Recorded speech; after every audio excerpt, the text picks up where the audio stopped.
आप देख रहे हैं न्यूज लीडर्स, सच है तो खबर है। झाबुआ में फर्जी बैंक का महा घोटाला, लाखों की हेराफेरी करके फरार हो गए बैंक अधिकारी। फिल्म स्टाइल में ग्राहकों को लालच देकर किया फ्रॉड। बिना कागजात के बड़ा लोन देने, रोजगार देने के नाम पर झाबुआ में फर्जी बैंक का घोटाला उजागर हुआ है। बैंक की जिले में अलग अलग 3 ब्रांच थी, जहां ज्यादा वेतन देकर स्थानीय लोगों को धोखा देकर नौकरी पर रखा और उनके जरिए कई स्थानीय लोगों के साथ फर्जीवाड़ा कर बैंक के कथित अधिकारी फरार हो गए हैं। मामले में पुलिस ने 2 आरोपियों को गिरफ्तार किया है, वहीं 4 अन्य आरोपी फरार हैं। बैंकों के बाहर लग रही लाइन, बिना कागजात के मिल रहे लोन और कथित अधिकारियों के व्यवहार को देखते हुए पुलिस अधिकारियों ने उनकी रैकी शुरू कर दी थी। मामले की जांच करने के लिए पुलिसकर्मी बैंक भी पहुंचे। मौके को भांपते हुए कथित बैंक अधिकारी भाग निकले। बैंक फर्जी होने की खबर मिलते ही यहां नौकरी पर रखे गए स्थानीय लोग थाने पर पहुंचे और अपनी शिकायत दर्ज करवाई। आपको बता दें, कथित बैंक अधिकारियों द्वारा ग्राहकों को मात्र 1550 रुपए में खाता खुलवाने और 70,000 का लोन देने का लालच दिया गया। इस झांसे में कई लोग और अलग अलग समूह आ गए। घोटाले की कई लाखों की राशि लेकर बैंक अधिकारी फरार हो गए।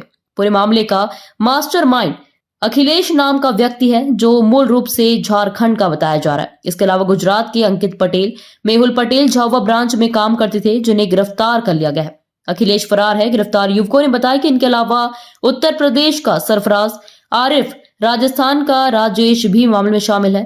इधर कथित अधिकारियों ने झाबुआ में 3 कारें किराए से ली थी। अधिकारी यह कारें लेकर फरार हो गए। कार को Dahod railway station, Meghnagar railway station और झाबुआ बाईपास से जब्त किया है। मामले पर पुलिस का कहना है कि इन लोगों के पास बैंकिंग कार्य करने, लोन देने का लाइसेंस नहीं था। दस्तावेजों की जांच की जा रही है। फिलहाल प्रकरण दर्ज किया गया है। फरार आरोपी की तलाश जारी है और हम उस चीज़ का शिकार हुए हैं। अब सारे मतलब जो भी है फील्ड ऑफिसर हैं, गांव की जो महिलाएं, वो हमसे सवाल कर रही है, पर सर हम ये पैसा आप कहां से लाके देंगे। अब हम ये चाहते हैं कि जो JSKHB निधि लिमिटेड है, उसके जो डायरेक्टर है उन पे कार्रवाई की जाए और हमारा जो यहाँ का पैसा है ग्रामीण लोगों का, हम वो पैसा उनको दिलवाना चाहते हैं। हम किसी से कोई बहस नहीं करना चाहते, कोई लड़ाई नहीं करना चाहते। वो यहाँ आके ब्लेम कर दे या फिर सारी चीज़ें उनकी ऑथोराइट है, वो सारी चीज़ें बता दे और क्लियर कर दे। अगर वो सही है तो यहाँ आके जवाब दे कि ये इस तरीके से एक उन्होंने निकाला था जॉब के लिए और 15,000 से उसको 17,000 तक की सैलरी का झांसा यहाँ पे दिया।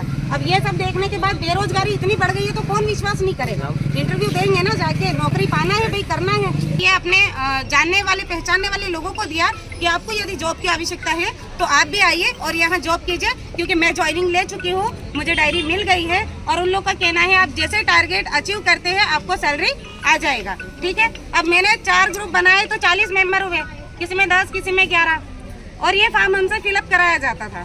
इस फॉर्म पे उनकी ज्वाइंट फोटो होती थी, जो महिला लोन ले रही है लोन के लिए। और लोन का ऐसा था कि पैसा हम हमारे हाथ में नहीं लेते थे, फील्ड ऑफिसर को लेना अलाउड नहीं था। उनका ये कहना था आपको केवल महिला को बैंक तक लाना है और बैंक में जो खाता खोलेंगे वो लोग उनसे पैसा लेंगे, महिला स्वयं उनका खाता खुलवाएंगी। तो इस हिसाब से तो हमने केवल चर्चा करी और ग्रुप बनाए, पैसा किसी का हम लोगों ने हमारे हाथ में लिया नहीं, महिला स्वयं गई और उन्होंने स्वयं अपना खाता खुलवाया। और बस यही है सर फ्रॉड। 70,000 का तो वो लोन देने वाले थे, है ना। उसमें सबसे पहले क्या हो रहा था कि महिला की कोई ऑडी नहीं देखी जाएगी, उसका कोई सिविल चेक नहीं किया जाएगा। क्योंकि हमने जब उनसे ये डाउट किया कि सर हमें डाउट है, क्यों ऑडी नहीं देख रहे हो, क्यों सिविल नहीं देख रहे हो, तो वो लोग ये बोलते थे कि देखो ऐसा है, बैंक अपनी नहीं है, बैंकों को अपने पैर जमाना है। अब ये बैंक को कस्टमर की आवश्यकता है, तो यदि हम ऐसा करने गए, सिविल चेक करने गए या ऑडी देखने के लिए गए, तो हम एक भी ग्रुप नहीं बना पाएंगे। तो कहीं ना कहीं हम लोगों को भी यही लगा कि हाँ ये ठीक होगा। कल एक सूचना प्राप्त हुई थी थाना कोतवाली क्षेत्र अंतर्गत रंगपुरा पर एक किराए के मकान पर कुछ लोगों द्वारा फर्जी बैंक का संचालन किया जा रहा है और इसमें जो लोग हैं उनसे 1550 रुपये प्रति व्यक्ति इकट्ठा किया जाकर उन्हें यह आश्वासन दिया जा रहा है कि उन्हें 1 महीने बाद 70,000 रुपये का लोन दिया जाएगा। और इस चक्कर में कई लोगों द्वारा यहाँ पर 1550 रुपये जमा किए गए हैं।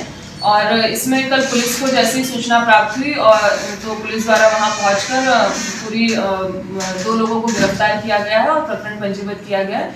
इसमें धारा 318(4) में प्रकरण पंजीबद्ध किया गया है और अभी वर्तमान में विवेचना जारी है। कई लोगों ने नौकरी के चक्कर में उन्हें ज्वाइन किया कि उन्हें महीने भर बाद अगर ये कार्य करने के उपरांत कुछ जो सैलरी दी जाएगी, तो उन लोगों के द्वारा बताया गया कि वो लोग भी वहाँ काम कर रहे थे और उनके साथ भी धोखाधड़ी हुई है। इसमें अभी हम विवेचना में देख रहे हैं कि मकान मालिक द्वारा वैसे तो कोई सूचना नहीं देना पता चला है, लेकिन उनके द्वारा कोई अनुबंध किया गया था संबंधित से, इस पर अभी जांच की जा रही है। वैसे तो 8 से 10 लोग काम करना बताया जा रहा है, पर अभी जब मौके पर पुलिस पहुंची तो सभी लोग फरार हो गए। 2 लोग पकड़ाए हैं जिन्हें गिरफ्तार किया जाकर न्यायालय में प्रस्तुत किया गया।